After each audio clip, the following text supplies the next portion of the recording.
Capítulo 13. La habitación de la enfermedad. Con furia rugió el viento durante aquella noche, sacudía con violencia los póstigos, aullaba en las chimeneas, arrojaba la lluvia invernal contra los cristales. Una figura pálida velaba junto al lecho donde yacía un cuerpo inquieto y febril. Clemens hacía guardia en la cámara de la enfermedad. Aunque estaba fatigada y exhausta, el sueño habría huido de sus párpados esa noche, incluso si no tuviera razón alguna para velar. Los acontecimientos del día anterior habían sido para Clemens como una terrible visión, y agradecía esas horas de soledad y relativa quietud en las que podía reunir sus pensamientos, calmar su mente agitada y depositar el peso de su dolor en los pies de su maestro. El más leve sonido de la enferma inquieta llevaba a Clemens a su lado, moviéndose con paso silencioso, como un espíritu ministrante, para refrescar su frente ardiente, administrarle una bebida fresca o acomodarle la almohada a la sufrida Louisa. En los intervalos entre esos cuidados delicados, la madrastra se sentaba en silencio junto a una mesita, donde la tenue luz de una vela proyectaba su débil resplandor sobre las páginas de su Biblia. Clemens leía poco. Su mente apenas tenía capacidad aquella noche para seguir un hilo de pensamiento continuo, pero de vez en cuando su mirada se posaba en una línea y su alma hallaba un consuelo más rico en un solo versículo, meditando, interiorizando, convertido en oración que el que todo el volumen sagrado podría ofrecer a un lector superficial. Clemens pensaba mucho en su tío, y aún en esas primeras horas de duelo. Su meditación sobre él era dulce. Por él ya no podía orar, pero sí alabar. Pensaba también en Vincent, en el cálido impulso de emoción generosa que había roto el hielo de su reserva. Clemens pensaba en el muchacho con ternura y cada pensamiento iba acompañado de una ferviente súplica por él ante el trono de la misericordia. Tampoco olvidaba a la enferma junto a ella. Mientras Clemens contemplaba el rostro pálido de la pobre muchacha y oía sus quejidos inquietos, no quedaba en ella ningún sentimiento hacia su hijastra que no fuera el de una tierna y compasiva simpatía. El corazón de Clemens estaba ablandado por el dolor, un dolor sereno, sumiso, santo, y ya no parecía quedar lugar en él para emociones amargas o resentidas. Estas fueron horas solemnes y serenas para Clemens, aunque una tempestad rugía fuera de la casa. La enfermedad reinaba dentro, y en una de las habitaciones inferiores yacían los restos sin vida de alguien que le había sido muy querido. El Todopoderoso puede dar a sus hijos cánticos en la noche. Su presencia puede iluminar incluso la cámara de la enfermedad, incluso el lecho de la muerte. El sol invernal apenas comenzaba a elevarse cuando Arabella entró suavemente en la habitación. Y como Louisa al fin había caído en un sueño tranquilo, Clemens entregó por un tiempo su puesto de vigilante a su cuñada. La señora Effingham se apresuró entonces a ver a su esposo, para aliviar su inquietud respecto a su hija. Apenas lo había visto desde el accidente, y ahora buscaba con gusto el consuelo de su simpatía y afecto. Su siguiente pensamiento fue para Vincent. Fue a su habitación, estaba vacía. Fue a las salas comunes, no estaba allí. Lo encontró en la oscura estancia donde yacían los restos del capitán, contemplando con atención los rasgos del muerto, como si aún albergara una débil esperanza de que la vida pudiera volver a ellos una vez más. Clemens presionó un beso ferviente sobre la frente de su hijastro y dejó una lágrima en su mejilla. Clemens se sentía demasiado agotada en cuerpo y alma como para presentarse en el comedor esa mañana. Temía no poder contener, ante su esposo, una emoción que pudiera afligirlo, y evitaba enfrentarse a la mirada fría y carente de compasión de Lady Selina. Sus párpados estaban pesados por la vigilia y el llanto, y retirándose a su habitación, Clemens se dejó caer en el sofá. Su cabeza apenas había tocado el cojín cuando cayó en un sueño profundo e imperturbable, que duró varias horas. Vincent desayunó a toda prisa, sintiendo como si cada bocado se le atascara, y pronto dejó a su padre y a su tía terminando la desangelada comida. Arabella seguía velando junto a su hermana. Clemens parece muy aliviada en lo que respecta a Louisa, comentó el señor Effingham, tras una pausa prolongada en la conversación.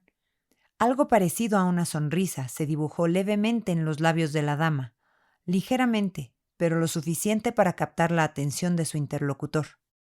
La querida señora Effingham se encuentra en esa feliz edad en la que las preocupaciones no pesan demasiado sobre la mente, dijo Lady Selina.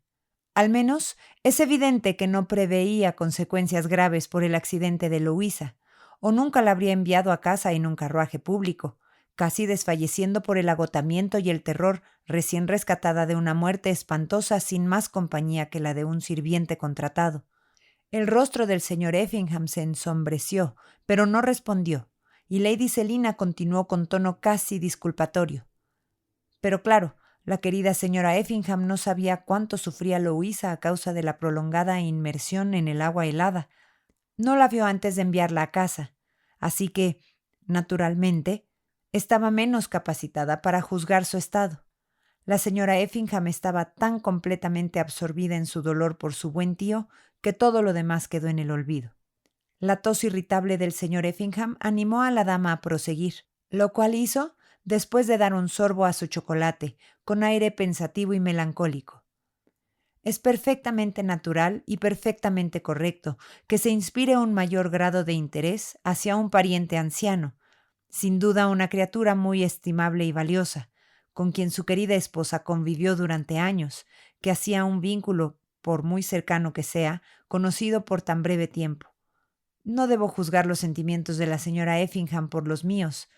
Yo, que he cuidado de los huérfanos de mi hermana desde su nacimiento y siento por ellos el afecto de una madre, admito que no habría estado ni una hora en la casa sin visitar el lecho de la preciosa enferma. Pero claro, yo conozco bien la extrema delicadeza de la constitución de Louisa. Desde hace mucho la considero como una flor frágil que debe criarse como un delicado exótico casi demasiado bella para este mundo. Lady Selina suspiró suavemente. El señor Effingham se levantó de la mesa. Bienaventurados los pacificadores. Mateo 5:8. ¿Alguna vez hemos considerado cuán terrible debe ser el reverso de esa bienaventuranza? ¿Hijos de quién pueden ser llamados aquellos cuya delicia está en sembrar sospecha, despertar desconfianza, los que roban al inocente un tesoro más preciado que la vida misma, la confianza y el afecto de quienes ama? Lady Selina se regocijaba en la secreta esperanza de haber logrado algo esa mañana.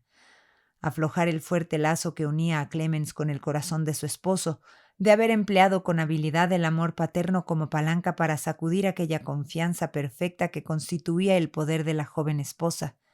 Vio al señor Effingham partir hacia la ciudad, con el ceño fruncido y un semblante abstraído, con sentimientos quizá no muy distintos a los del tentador cuando logró introducir la desdicha en un hogar de paz. Poco pensaba en quién estaba obrando realmente, ni de quién estaba siguiendo el ejemplo. Ni la más leve sombra de remordimiento nublaba la conciencia de aquella mujer del mundo. Mientras tanto, la fatigada Clemens dormía dulcemente y al fin despertó renovada. Sin embargo, el dolor volvió con la conciencia, y levantándose de un salto como quien teme haber descuidado algún deber, Clemens se apresuró hacia la habitación de Louisa, que estaba en el mismo piso que la suya. Fue interceptada en el pasillo por su doncella. ¡Ay, señora! La señorita Louisa está tan mal. Lady Selina ha mandado llamar a otro médico además del doctor Howard. ¿Por qué no me despertaron?, exclamó Clemens, y mientras hablaba un golpe en la puerta principal anunciaba la llegada de uno de los médicos. Louisa estaba en verdad alarmantemente enferma. Lady Selina tenía motivos para su temor. Con el corazón latiendo con fuerza, Clemens aguardó la decisión de los doctores, que tras examinar a la paciente permanecieron juntos en consulta. Era un momento en el que naturalmente el alma de Clemens se habría sentido atraída hacia Lady Selina por un temor común, pero parecía haber un muro aislado entre ambas mujeres. Y la tía trataba tácticamente a la joven madrastra como si fingiera una ansiedad que no sentía, como si no hiciera sino añadir hipocresía a una indiferencia sin corazón. Nunca somos más sensibles a la crueldad que cuando el corazón está lacerado por el dolor. Y nunca había herido más Lady Selina que en ese intervalo de tensa incertidumbre. El estado de la señorita Effingham es muy precario, fue finalmente el dictamen de uno de los médicos dirigiéndose a Clemens. Debemos prepararnos, me temo, para lo peor, añadió el doctor Howard, aunque la juventud de la paciente juega mucho en su favor. Prepararnos para lo peor, repitió débilmente Clemens, mientras los médicos salían de la casa. Esas palabras trajeron a su mente, con dolorosa claridad, el pensamiento de cuán completamente no preparada estaba aquella desdichada muchacha para el cambio tremendo que quizás se acercaba. Ella, que había vivido solo para el placer. Ella, que había rechazado la religión como algo tedioso y lúgubre, útil solo para los enfermos y los ancianos. Ni siquiera la caridad, que todo lo cree, habría podido considerarla como preparada, y ahora tal vez solo quedaran días, quizás solo horas, de una vida hasta ahora malgastada y desperdiciada. Días u horas preciosos si eran entregados a Dios. Louisa debe conocer el peligro en que se encuentra, dijo Clemens, con gravedad y reflexión a Lady Selina. ¿Cómo es posible?, exclamó la tía con indignada sorpresa. No pretenderá matarla del susto hablándole de la muerte. Conozco bien sus sentimientos hacia ella, señora Effingham, pero esto sería llevarlos demasiado lejos. Dios me guíe, murmuró Clemens, mientras alejándose con tristeza, se deslizaba en silencio hacia la habitación de la enferma. Es una hipócrita sin corazón, una beata santurrona, dijo Lady Selina, cuando se reunió con Arabella en el tocador. Va a asustar el último hálito de vida que le queda a nuestra pobre niña con sus advertencias y condenas. Yo no la dejaría entrar en la habitación, exclamó Arabella casi con fiereza. Querida, ella es la señora de esta casa, la dueña absoluta. La señora Effingham se encarga muy bien de que todos tengamos clara esa realidad. No tenemos poder alguno para proteger a tu pobre hermana de su fanática crueldad, porque así tengo que llamarla. Y al final coronará con tragedia con lo que comenzó con negligencia. Poco ha tenido Louisa que agradecerle a su madrastra. Sonrisas fingidas, palabras suaves a montones, pero ni un solo acto de verdadera bondad. La señora Effingham estuvo sentada junto a ella toda la noche pasada, observó Arabella, tal vez con un latente sentido de justicia. Una limosna para su conciencia, exclamó Lady Selina con indignación. Un pagano, un salvaje no habría hecho menos después de la horrible negligencia de ayer. Enviar a casa a la pobre criatura empapada y moribunda me estremece solo de pensarlo. Después de tratar así a esa querida niña, nadie en la tierra podrá jamás convencerme de que la señora Effingham tiene corazón.